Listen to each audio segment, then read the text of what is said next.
RS. Chhikara जी भारतीय स्वतंत्रता आंदोलन के सहभागी और आईएनए के शाश्वत पुरुष लेफ्टिनेंट आर माधवन जी 23 जनवरी की ये गौरवशाली तारीख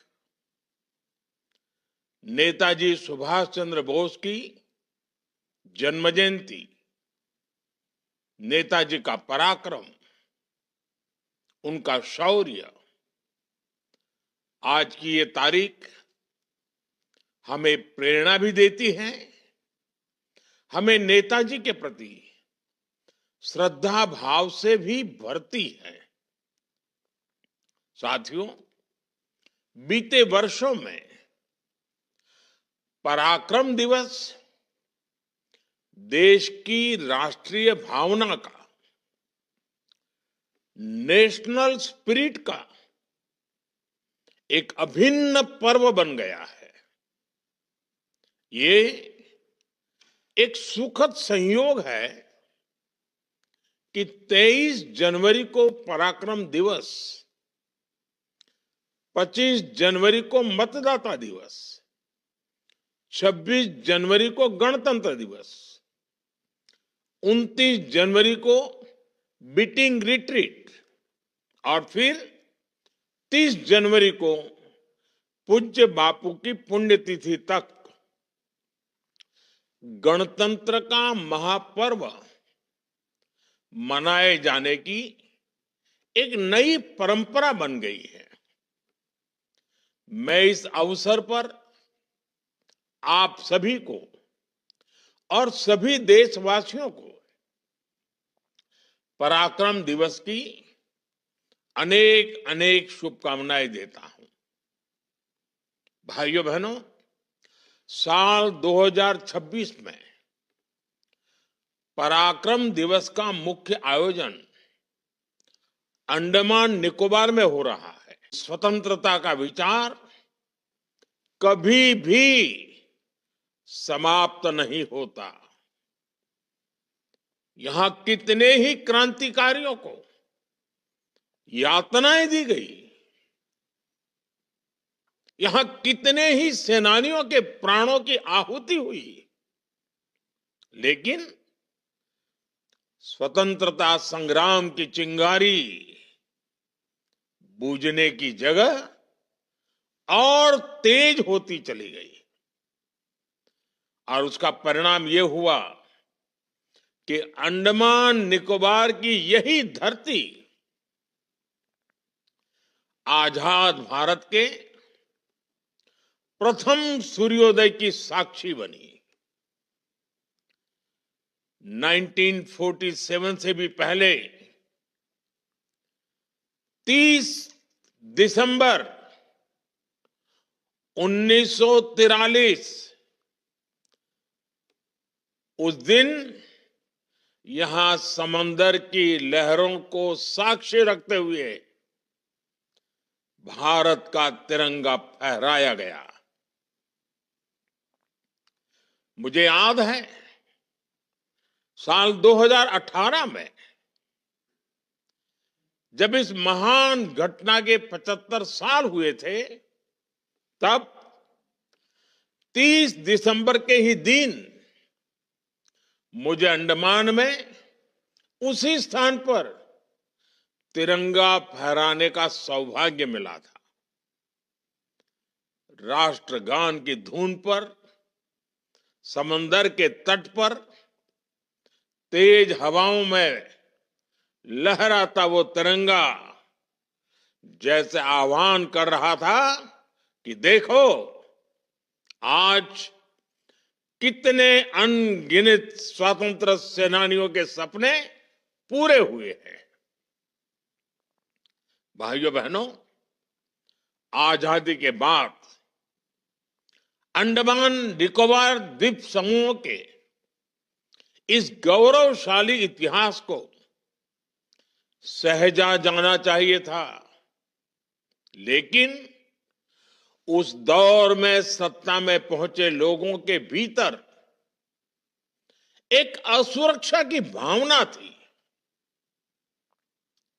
वो आजादी का श्रेय केवल केवल एक परिवार तक सीमित रखना चाहते थे। इस राजनीतिक स्वार्थ में देश के इतिहास की उपेक्षा कर दी गई। अंडमान निकोबार को भी गुलामी की पहचान से जुड़ा रहने दिया गया। इसके द्वीप आजादी के 70 साल बाद भी अंग्रेज अधिकारियों के नाम से जाने जाते थे। हमने इतिहास के इस अन्याय को खत्म किया। इसलिए पोर्ट ब्लेयर आज श्री विजयपुरम बन चुका है।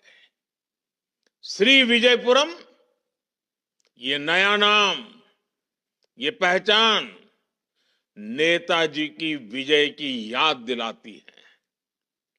इसी तरह दूसरे अन्य द्वीपों के नाम भी स्वराज द्वीप, शहीद द्वीप और सुभाष द्वीप रखे गए। साल 2023 में अंडमान के 21 द्वीपों के नाम भी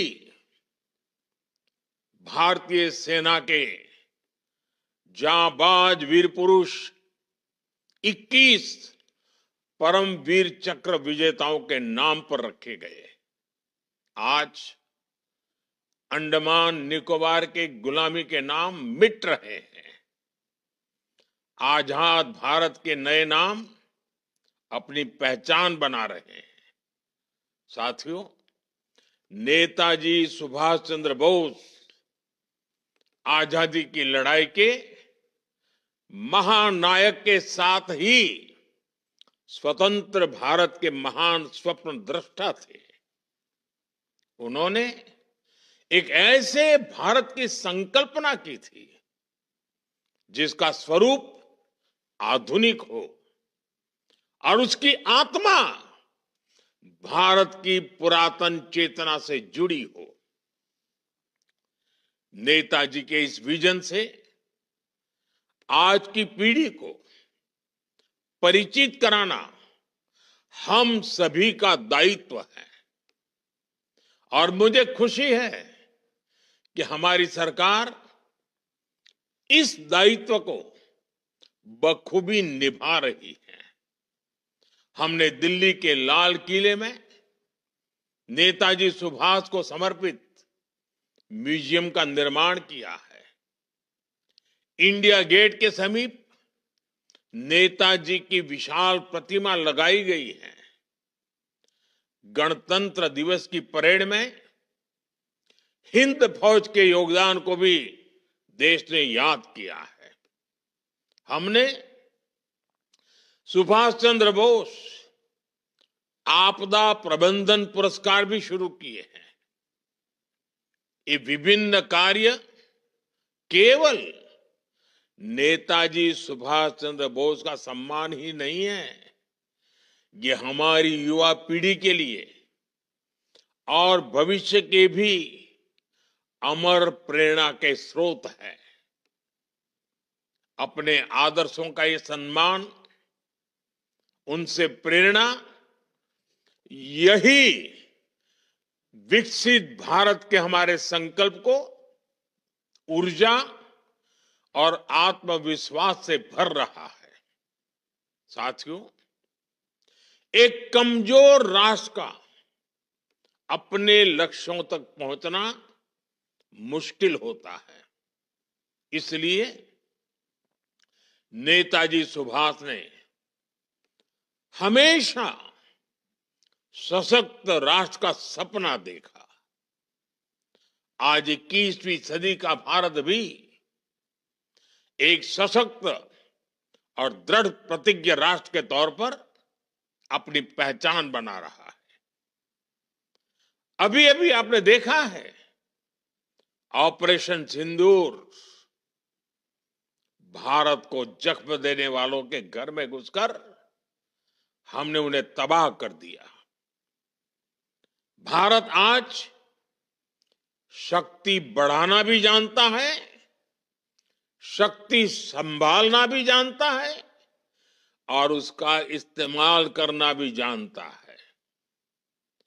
नेताजी सुभाष के समर्थ भारत के विजन पर चलते हुए आज हम डिफेंस सेक्टर को आत्मनिर्भर बनाने में जुटे हैं।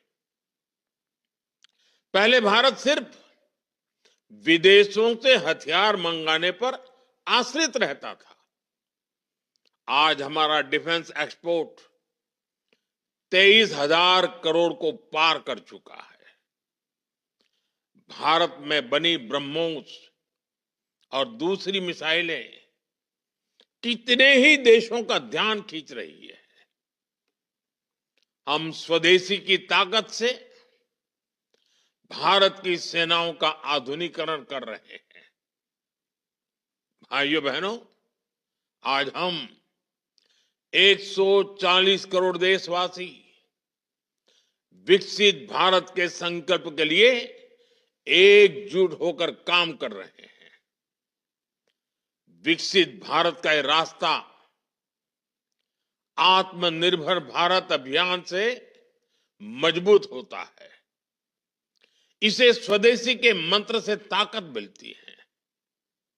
मुझे विश्वास है विकसित भारत की इस यात्रा में पराक्रम दिवस की प्रेरणा हमें निरंतर इसी तरह बल देती रहेगी।